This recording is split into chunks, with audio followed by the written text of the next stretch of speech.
नमस्कार दोस्तों, स्वागत है आपका द हॉन्टेड हाउस YTS में। क्या हो अगर मैं आपको ये कहूँ कि हम में से कई लोगों को काफ़ी पुस्तकें पढ़ने का शौक ज़रूर होगा, लेकिन अगर मैं आपसे ये कहूँ कि भारत सरकार ने एक ऐसी पुस्तक को बैन कर रखा है जिसको अगर कोई पूरा ना पढ़े, अगर आधा बीच में छोड़ दे, या तो वो पागल हो जाता है और अगर पूरा पढ़ भी ले तो उसकी मौत निश्चिंत है। जी हाँ, आज की वीडियो में हम बात करने वाले हैं एक ऐसी ही पुस्तक के बारे में। ये पुस्तक का नाम है नीलावंती ग्रंथ। नीलावंती ग्रंथ को आज से 100-150 साल पहले भारत सरकार ने पूरी तरह से बैन किया हुआ है। ये पुस्तक आज भी ताम्र पत्रों पे लिखी हुई एक जगह पे स्टोर कर रखी हुई है, पूरी दुनिया से दूर। इस पुस्तक की कहानी को आज हम इस वीडियो के थ्रू जानेंगे। नीलावंती ग्रंथ एक नीलावंती नाम की लड़की ने लिखा था। जी, ये नीलावंती नाम की लड़की जब बेहद छोटी थी तो इसका ध्यान खिलौनों की तरफ ना होकर पशु पक्षी, भूत प्रेतों और यक्षिणियों से बात करने की ओर लगा हुआ था। उसके पिता रोजमर्रा देखते थे कि ये लड़की, उनकी छोटी सी बेटी 3-4 साल की, रोज सिर्फ पशुओं से बात करती, जंगल में जाती, जंगल में घूमती और बच्चों से बिल्कुल भी नहीं खेलती थी। ये और बच्चों से बहुत अलग थी। उसके पिता ने उसे कई बार समझाने की कोशिश की, लेकिन वो नहीं मानती थी। धीरे धीरे जब उसके पिता को लगने लगा कि उसकी बेटी का ध्यान सिर्फ पशुओं की तरफ ही है, तो वो खुद गांव छोड़कर जंगल में आकर अपनी बच्ची के साथ रहने लग गए। क्योंकि शहर में तो, गांव में सभी लोग उसके पिता को रोकते टोकते थे कि तुम्हारी बच्ची इतनी अलग व्यवहार से क्यों बात करती है, तुम्हारी बच्ची कुछ पागल तो नहीं है। तो उसके पिता को अब सुख और शांति महसूस हो रही थी जब वो पूरी दुनिया से कटकर अपनी बेटी के साथ जंगल में रह रहे थे। वो भी खुश थे और उनकी बेटी भी खुश थी। अब धीरे धीरे नीलावंती बड़ी होने लग गई। नीलावंती बड़ी होकर अत्यंत सुंदर सुशील एक लड़की बन गई। नीलावंती का लेकिन ध्यान पूरी दुनिया से ना होकर सिर्फ पशुओं से बात करने में ही था।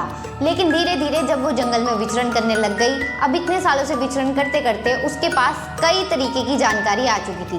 वो पशुओं से बात करके गड़े हुए, जो काफ़ी सालों से गड़े हुए धन था, उसके बारे में भी जानकारी निकाल लेती थी। अब धीरे धीरे नीलावंती को पशुओं के थ्रू यक्षिणियों, भूत प्रेतों से भी बात करने में मज़ा आने लग गया। वो और भूत प्रेतों से बात कर और क्षेत्रों में जाकर रात को और भूत प्रेतों से बात करती थी। धीरे धीरे उसके पास सभी तरीके का ज्ञान हासिल होने लग गया। एक दिन जब एक रात को नीलावंती जंगल में घूम रही थी, इसी तरीके से भूत प्रेतों, यक्षिणियों से बात करने के चक्कर में दर दर भटक कर किसी ना किसी को ढूंढ रही थी, तभी नीलावंती देखती है कि एक पेड़ के नीचे एक आदमी बुरी तरह से बेहोश होकर गिरा हुआ है। वो उस आदमी को उठाती है, पानी पिलाती है और उसकी मदद करती है, उसकी मरहम पट्टी करती है। वो आदमी बताता है कि उसको कुछ चोरों ने उसे धक्का मुक्की करके उससे सारा सामान छीन लिया है। अब नीलावंती उसकी मरहम पट्टी करती है, उसे अपनी झोंपड़ी में ले जाती है। नीलावंती बेहद सुंदर थी और आकर्षक थी।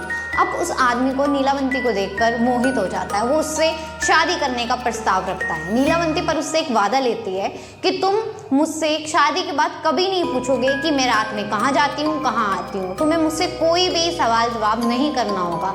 अगर तुम ये वादा करते हो तो ही मैं तुमसे शादी करने के लिए तैयार होंगी।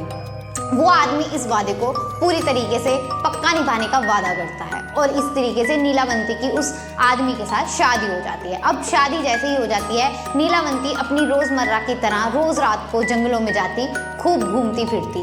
अब धीरे धीरे कुछ दिनों बाद गांव में चर्चा फैलती है कि बच्चे कोई उठाना शुरू कर रहा है, बच्चों की बलि दी जा रही है। रोजमर्रा गांव के अंदर कोई ना कोई बच्चा गायब हुआ रहता। अब धीरे धीरे लोगों का ध्यान नीलावंती की ओर जाने लग गया। लोगों को पता लगा कि नीलावंती जंगल में रात भर रात घूमती है। अब लोगों को लगने लग गया कि नीलावंती ही वो लड़की है जो कि हमारे बच्चों का किडनैप करती है, जो इनकी बलि देती है। लेकिन नीलावंती तो अपने ही काम में मशगूल थी और नीलावंती इस गांव की खबर से बिल्कुल अनजान थी। नीलावंती एक दिन जब अपने यक्षिणियों और भूत प्रेतों से बात कर रही होती है, तब एक यक्षिणी उससे आकर बताती है कि नीलावंती, तुम कोई साधारण लड़की नहीं हो, तुम एक यक्षिणी हो, लेकिन तुम किसी श्राप के कारण इस मनुष्य शरीर में फंस चुकी हो और तुम्हारी शक्तियाँ अच्छी तरीके से खुलकर बाहर नहीं आ रही हैं। तुम्हारा अंत और आरंभ कुछ भी नहीं है। तुम एक यक्षिणी हो, तुम इंसानों से बिल्कुल अलग हो, लेकिन तुम्हें अपने आप को यक्षिणी लोक में वापस ले जाने के लिए एक तरह की तपस्या रात में करनी होगी। और जब तुम वो तपस्या का आखिरी दिन होगा, तब तुम्हारे पास नदी में तैरकर एक अपने आप एक लाश आएगी जिस पे ताबीज बंधा होगा। तभी जब वो तुम ताबीज खोलोगी, सामने से एक कश्ती आएगी, कश्ती में एक नाविक होगा जो तुम्हें हाथ देगा, तुम्हें उस नाव में चढ़ जाना है और उसके बाद तुम यक्षिणी लोक में चली जाओगी। जैसे ही नीलावंती को ये सारी सच्चाई अपने बारे में पता लगती है एक यक्षिणी के थ्रू, नीलावंती डिसाइड करती है कि उसे ये तपस्या जल्दी से जल्दी करनी है और उसे अपने लोक में वापस जाना है। उसका पति उससे कुछ भी नहीं पूछा करता था। लेकिन गांव वाले ने उसके पति से कहा कि तुम्हारी पत्नी रात भर रात जंगलों में क्या करती है, क्या तुम्हारी इतनी हिम्मत नहीं कि तुम अपनी पत्नी से इतने सवाल जवाब कर सको। अब एक दिन जब नीलावंती अपने जो वो यज्ञ कर रही थी, जो वो तपस्या कर रही थी, उसका आखिरी दिन था, यानी कि जिस दिन उसे यक्षिणी लोग चले जाना था। अब नीलावंती जैसे ही वहाँ पर तपस्या करके हटती है, उसे जाकर एक नदी के पास खड़े होना था, जहाँ पर एक मुर्दा लाश आती और उसे वहाँ से उसके हाथ से ताबीज खोलना था। जैसे ही वो उसके पास जाती है, तभी गांव वाले उस पर हमला बोल देते हैं। नीलावंती इस बात से बिल्कुल बेखबर थी, क्योंकि गांव वालों को लगता था कि नीलावंती वही लड़की है जो कि उनके बच्चों को कई सालों से चुरा रही है और उनकी बलि दे रही है। क्योंकि नीलावंती शुरू से ही सब लोगों से अलग थी, तो लोगों का उस पर शक होना एक आम सी बात थी। लेकिन नीलावंती तो अपने ही तपस्या में मशगूल थी। लेकिन कोई बात नहीं, गांव वाले उसके ऊपर हमला कर देते हैं। नीलावंती वहां से जान बचाकर भाग रही होती है, तभी उसके सामने एक पिशाच आकर खड़ा हो जाता है। पिशाच आकर खड़ा हो जाता है, तभी वो देखती है कि वो पिशाच अपना रूप बदलकर उसके पति का रूप धारण कर लेता है। वो बताता है कि मैं तुम्हारा ही पति हूँ, मैं एक तुम्हारा पति के रूप में आया था, मैं एक पिशाच हूँ। मुझे पता था कि तुम्हारे पास एक खास शक्ति है और जो भी जानकारी तुम्हारे पास है तुम मुझे दे दो। क्योंकि नीलावंती ने इतने सालों से, बचपन से जो भी जानकारी इकट्ठी की थी, कैसे जानवरों से बात करते हैं, कैसे भूतों से बात करते हैं, कैसे यक्षिणियों से बात करते हैं, उसने ये सारी जानकारी कुछ पत्तों पे इकट्ठा करके लिखी हुई थी। अब वो पिशाच जो उसके पति के रूप में उसके पास रह रहा था, वो उससे पुस्तक मांगने की जिद करने लग गया। वो कह रहा था या तो तुम मुझे दे दो, नहीं तो मैं तुम्हें गाँव वालों के हवाले कर दूंगा, नहीं तो तुम अपने यक्षिणी लोक में कभी नहीं जा पाओगे। लेकिन अब नीलावंती को दिख रहा था कि सामने से नाव आ रही है, उसने क्योंकि ताबीज उतार लिया था, उसे अपने यक्षिणी लोक भी जाना था।